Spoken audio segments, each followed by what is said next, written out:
Zoom, and here we are going to continue our conversation. Once again from Newsmax New York, we're pleased to have Steve Malzberg, who you watch weeknights at 7 Eastern on the eponymously named Steve Malzberg Show. And from Connecticut, the former Lieutenant Governor of the state of New York, Betsy McCaughey, and a special guest joining us via telephone. Of course, it is Tuesday evening here in the United States, but if memory serves in the time zone differences, it's Wednesday morning in Thailand. That's where Michael Reagan is on the phone. Of course, you can follow him on Twitter at Reagan World. And Michael, as you join us, I know I'm speaking for everyone looking in. We want to send you and your family condolences over the passing of Nancy Reagan, and we very much appreciate your time this evening. Oh, thank you very much. And if I just say one thing, JD, so people say, you know, what's Michael going to do? I'm actually on my way to honor Nancy on the USS Ronald Reagan next week, March 15th. You might remember she was a sponsor of the USS Ronald Reagan, so we're going to honor her there, while my children, Cameron and Ashley, are going to be at the funeral at the library on Friday. So it pays to have kids sometimes.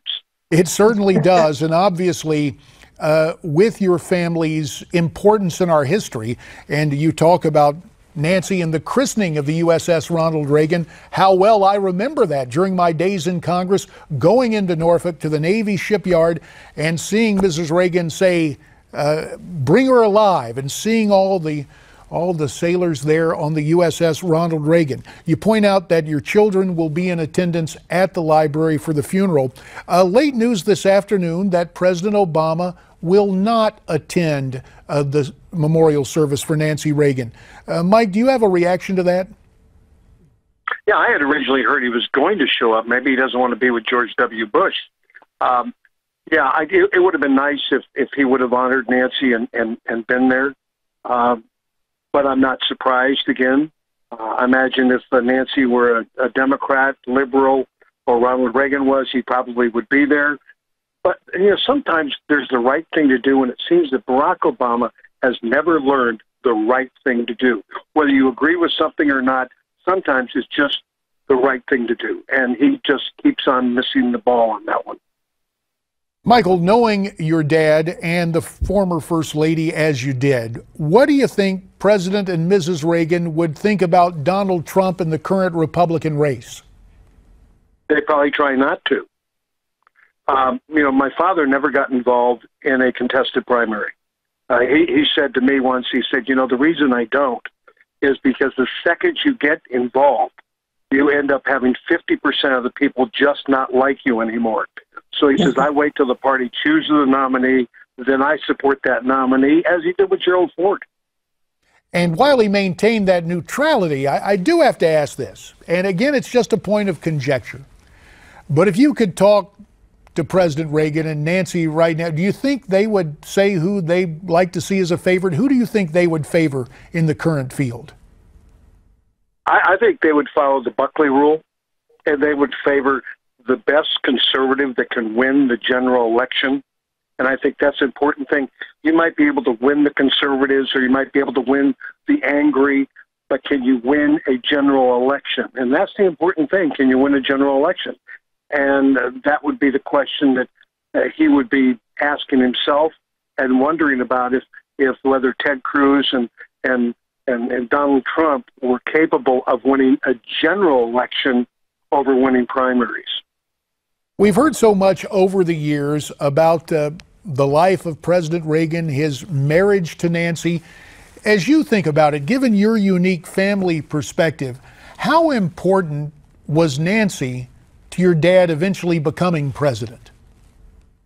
I will tell you probably what my mother said at one time to us when we were having a conversation, that she never would have made a good first lady, and that Dad married the right woman to become president of the United States. And I think that's absolutely true. I think Nancy was such a great helpmate to him. You know, when you decide to run for office, if you don't have your spouse, 110% in your corner, that's going to be there.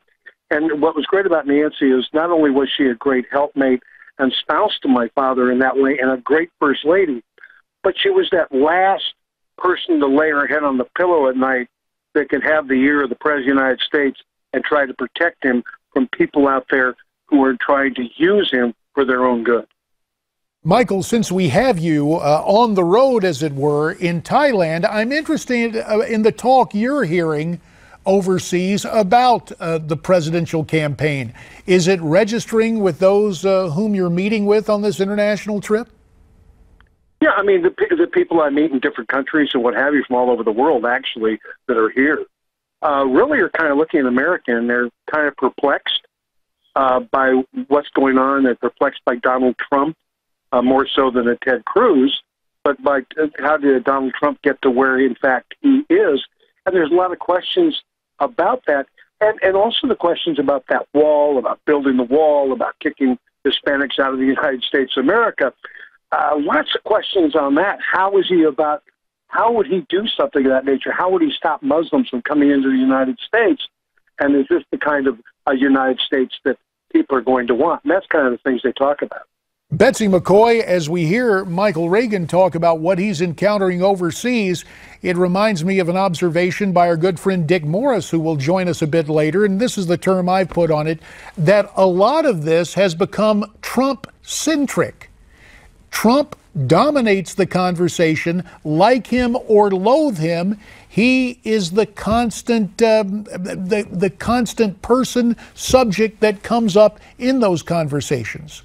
Well, that's right. And just to add in on what Michael Reagan said a moment ago, actually, most countries of the world truly enforce their borders and have much more rigorous controls on who can get in than the United States does. So they're not horrified or shocked that a candidate is finally raising this issue. They've always been amazed that the United States was so lax about enforcing its borders. Let me turn to you, Steve Malzberg, as we are seeing some of the numbers come in right now in Mississippi, a substantial lead for Donald Trump, a much closer race in the state of Michigan. And it appears that indeed John Kasich, with only 2% of the vote in, we want to caution, but John Kasich is within a couple of percentage points of Donald Trump. Your reaction to the early numbers coming in, Steve? Yeah, sure. It's shocking to see Kasich up there. Tied. At first he was tied with Trump, and now just slightly behind Trump. And Cruz, trailing both of them. But as you said, it's early. If that were to happen, if Kasich were to somehow win, it would be shocker of all shockers to many. But Roger Stone did predict a slim Trump win. Maybe we're headed in that direction. Could I just address Michael? Michael, as I've expressed to you previously, my deepest sympathies to you and your family. But could I ask you a question? You said that your dad would probably invoke the Buckley rule. Do you believe he would also frown upon what Republicans are doing to Donald Trump, Romney and others, and reinforce the Reagan commandment, not speaking ill of other Republicans? Yeah, he wouldn't say anything about that because Donald Trump went way past that rule and law a long, long time ago. It's just you talk about how people are, coming out the establishment against Donald Trump. But, Donald Trump has been using verbiage and using all kinds of language from the beginning of time on this. So that would be probably a wash with my father, but he wouldn't get involved. He'd just sit back and be amazed. I think he would be in some way saddened to see what's happened to the party since he was the head of the party back in the 1980s, as I think John F. Kennedy would be saddened to see what's happened to the Democrat Party since he was the head of the party and the President of the United States back in the 1960s. This is a different generation, a different group. We now have talk radio, we have cell phones, we have Twitter, we have Facebook, we have all these other things that they weren't involved in back in the day. So I think they would be perplexed by what's happened to both parties at this point in time, and they would be praying that their right outcome would happen in November.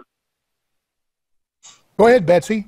I'd like to say that I think Ronald Reagan, whose picture hangs in my living room, I'm a big Ronald Reagan fan, obviously, he would be thrilled to see the enormous interest in the Republican race this year, and particularly among Democrats who are crossing over. As you'll see, about 6% are in about 6% of the Republican primary vote tonight in Michigan, is Democrats going to the polls to vote in a Republican primary. And that shows something very important, because for the Republicans to win, they need the independents and the crossover votes. And that's what we're seeing happen. They're focusing on the issues working people care about, especially the impact of unfettered free trade. Michael Reagan, only a couple of minutes remain. You've been very generous with your time, and I don't know what it's doing to your body clock, the fact that it's Wednesday morning as you join us now from Thailand. But a closing thought from you before we let you go about your day there in Thailand and elsewhere. Just a closing thought, really. I mean, just a prayer for the family, really, at this time, for what the family is going through. Prayer for my kids, prayer for Ron and Patty and all that we're going through. Is not like her passing was unexpected, but whenever you lose someone who's close to you, it's a time truly for prayer and reflection on the life that they had. And instead of looking at the bad news of this or the bad news of that, look at the good news of the fact that Nancy Reagan is finally with, again, her Ronnie, who she spent a lifetime with. She will now spend an eternity with, and that is a blessing.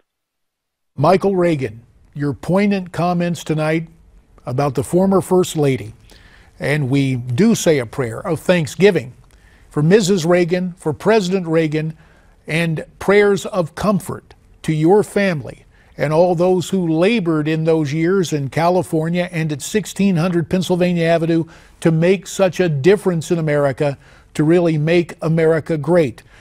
Michael, we also offer prayers for your safekeeping as you continue on your journey to remember Mrs. Reagan with the crew of the USS Ronald Reagan in the days ahead. Michael, thanks again for your time from Thailand today. We appreciate it. Thank you.